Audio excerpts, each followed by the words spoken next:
มาคลิปนี้ก็สิมาอัปเดตเรื่องธนาคารน่ะเนาะที่ว่าสมัครกัน Easy to Send ไปนะ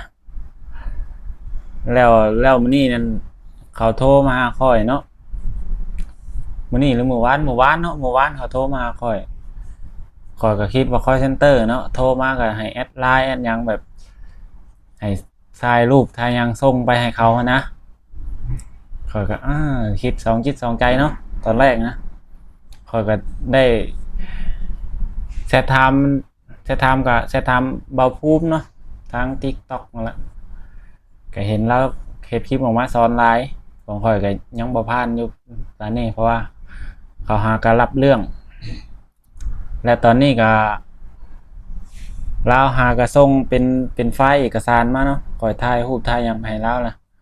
เป็นไฟล์เอกสารประมาณนี้เนาะข้อยส่งมาทาง LINE แล้วก็มื้ออื่นนี่ข้อยสิเอาไปปริ้นแล้วก็สิมีหยังก็ถ่ายอันปริ้นหน้าพาสปอร์ตพร้อมแล้วก็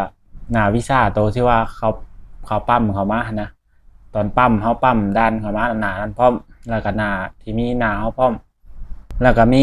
ใบอนุญาตทำงานพร้อมเด้อเขาก็สิถามเอาเนาะใบอนุญาตทำงานก็ถามก็คล้ายๆว่าเฮาไปเปิดบัญชีใหม่กับธนาคารนั่นแหละเนาะนี่เขาก็ถามที่อยู่ที่หยัง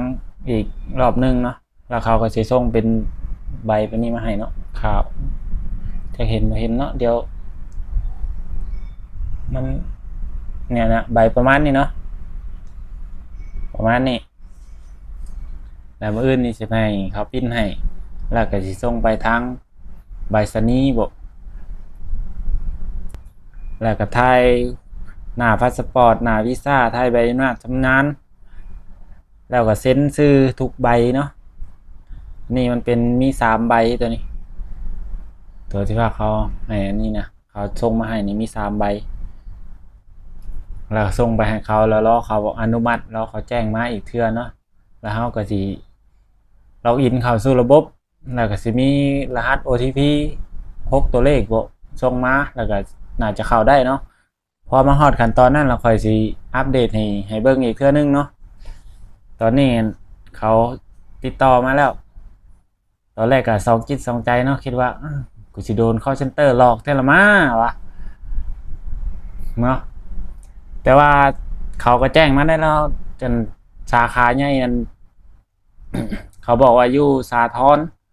เพราะว่าคนที่ติดต่อข่อยมาเนี่ยอยู่สมุทรปราการสาขาใหญ่นั้นอยู่สาทรเนาะไปใกล้กับเข้าไปนั่นได้เนาะอยู่ตึกเพียงก็เอ็มพายสาทรนะเขาว่านะชั้น51บอกคนข่อยจำบ่ผิดนะเขาบอกมาชั้น51ตึกเอ็มพายสาทรสำนักงานนั่น Easy to Send นะก็ค่อนข้างว่าสิเฮ็ดยากพอสมควรอยู่เลยเนาะว่านี่ก็แต่ว่าข่อยก็อยากรู้ว่ามันสิค่าธรรมเนียมมันสิถูกบ่สิถูกสิแพงส่ำใดเนาะแล้วก็จุดประสงค์หลักข่อยก็คือแบบสิโอนเดือนละ1,000 2,000นี่เข้าไปไว้บัญชีลาวนั่นก็คือแบบบัญชีลาวน่ะมันสิเปิดแบบออมก็มีเนาะเปิดประเภทแบบออมไว้อนาคตข้างหน้าก็มี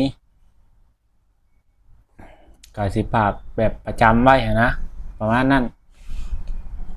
เดือนละ1,000ละได้นะฝากกินดอกเบี้ยซามเมื่อบ้าน